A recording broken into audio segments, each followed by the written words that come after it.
Me llamo Elisa Moreira. Tengo 32 años y nunca pensé que sería en una noche de Navidad cuando se rompería definitivamente el último lazo que me unía a mi madre, no con gritos ni con insultos, sino con un simple «te has equivocado de casa», dicho con tanta frialdad que incluso el viento helado que barría la entrada de aquella mansión en el interior de Paraná parecía más acogedor que la mujer que un día me enseñó a atarme los zapatos y me tapaba cuando dormía en el sofá del salón. Y aunque los copos de nieve se derretían en mis pestañas, lo que me quemaba los ojos era otra cosa. Era la constatación de que había sido borrada de un escenario que un día me perteneció. Y todo comenzó unas semanas antes, cuando decidí que este año no dejaría que la distancia, ni los desencuentros, ni los silencios acumulados me impidieran estar con mi familia en la noche de Navidad, como hacíamos cuando papá aún vivía, y todo parecía un poco más sencillo, más verdadero, más nuestro. Y por eso pedí días libres en el trabajo.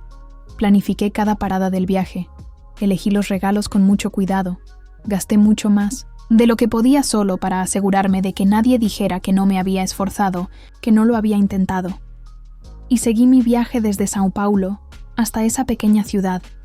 donde ahora vivía mi madre con Álvaro, su segundo marido, un hombre que desde el principio se empeñó en demostrarnos que no era nuestro padre, no solo con palabras, sino con miradas, con gestos, con un tipo de cortesía que esconde desprecio. Y ella, a su lado, se fue transformando lentamente,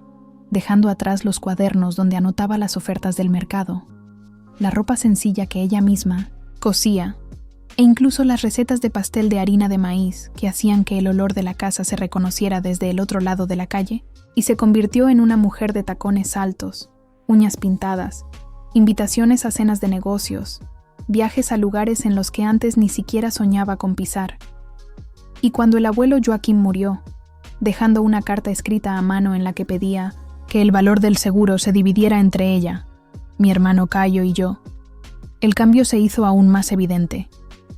porque nadie nos había hablado nunca de la existencia de ese dinero, y solo lo descubrimos porque Cayo, curioso como siempre, encontró la copia de la póliza dentro de un cajón del escritorio de Álvaro, mientras buscaba un cargador de celular,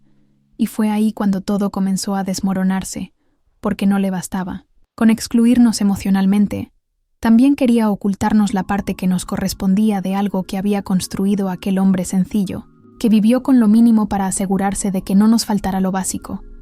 Y aún así yo quería creer. Aún me aferraba a una esperanza infantil de que, al llegar con los brazos llenos de cajas y el corazón abierto, ella me acogería, me invitaría a entrar, me daría un plato de comida caliente y tal vez incluso esa sonrisa torcida que solo aparecía cuando estaba demasiado cansada para fingir elegancia. Pero lo que recibí fue la puerta cerrada con tanta fuerza que las ventanas temblaban, y allí, bajo la nieve que ya comenzaba a acumularse en los bordes de mi abrigo, me di cuenta de que no era bienvenida ni como hija, ni como visita, ni como recuerdo. Y cuando intenté llamar a Cayo, no contestó. Lo intenté de nuevo. Le envié un mensaje. Me quedé esperando dentro del coche con la calefacción al máximo y los ojos fijos en la puerta de la casa, donde las luces parpadeaban como si nada pasara. Hasta que una hora más tarde regresó, sin aliento, preguntándome dónde estaba, y cuando le expliqué lo que había pasado, me pidió que lo encontrara en un restaurante al borde de la carretera, donde,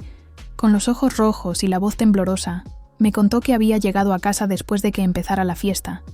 y que cuando preguntó por mí, mamá solo dijo, «Ya no viene,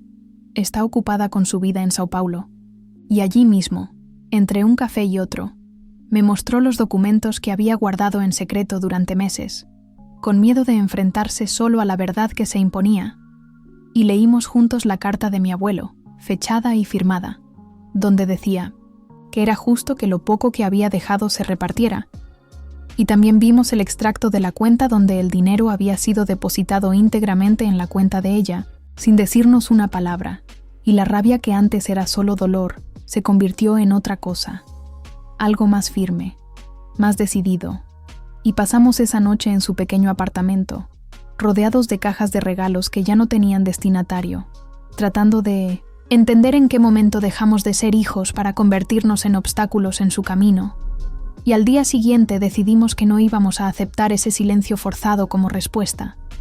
que no sería la Navidad perfecta con manteles de lino y invitados trajeados lo que nos callaría, y mientras me ponía el único vestido de gala que había traído y Cayo se ponía la corbata que le habían regalado sus alumnos al final del curso, decidimos que iríamos a la cena aunque no nos hubieran invitado, aunque no hubiera sitio en mi maison, la mesa, y cuando llamamos a la puerta, fue Álvaro quien abrió, con el rostro contraído y una sonrisa forzada, y cuando entramos, las conversaciones cesaron por un instante. Todos nos miraron como si fuéramos un error, y mamá, vestida de negro con un collar de perlas falsas, se acercó a nosotros con pasos pesados, tratando de mantener la compostura, y dijo: «¿Qué queréis?». Y Cayo respondió con calma: «Hablar». Y ella nos llevó a la cocina, luego al trastero, donde dijo, con la voz entrecortada por la rabia, que estábamos arruinando su noche, que no era hora de lavar trapos sucios, y fue entonces cuando Cayo puso los papeles sobre la encimera y dijo: «Nos has mentido y lo que es peor, has escondido lo que era nuestro». Y ella intentó negarlo, intentó desviar la atención, pero en ese momento entró la tía Ligia, que había oído parte de la conversación y quería entender, y la verdad estalló allí mismo, entre panetones y vinos caros, y cuando salimos, con el corazón destrozado pero la cabeza alta, sabíamos que esa noche se había roto lo que quedaba de falso entre nosotros, y en los días siguientes, con la ayuda de un viejo abogado conocido de la familia, solicitamos el bloqueo de los fondos mientras empezaban a sonar los teléfonos. Primero ella, gritando que yo era una desagradecida, luego Álvaro diciendo que todo estaba siendo malinterpretado, luego el silencio, que dolió más que nada, pero lo aguanté, y Cayo también, y cuando salió la decisión, confirmando que el dinero debía dividirse entre nosotros, supe exactamente qué hacer con mi parte, y lo anuncié a todos. Donaría hasta el último centavo al proyecto educativo que tanto amaba mi abuelo, aquel en el que alfabetizó a más de 50 niños en un cobertizo improvisado, porque si él nos dejó algo, fue la lección de que la dignidad no se compra. Y en las semanas siguientes, volví a establecer lazos con tíos, primos, incluso con la tía Vera, con quien no hablaba desde hacía años. Y vi que a veces hay que perder un vínculo para descubrir otros que estaban dormidos. Y hoy, meses después de aquella noche helada, cuando pienso en la casa decorada como un escaparate y en la frase «te has equivocado de casa», me doy cuenta de que sí, que me equivoqué.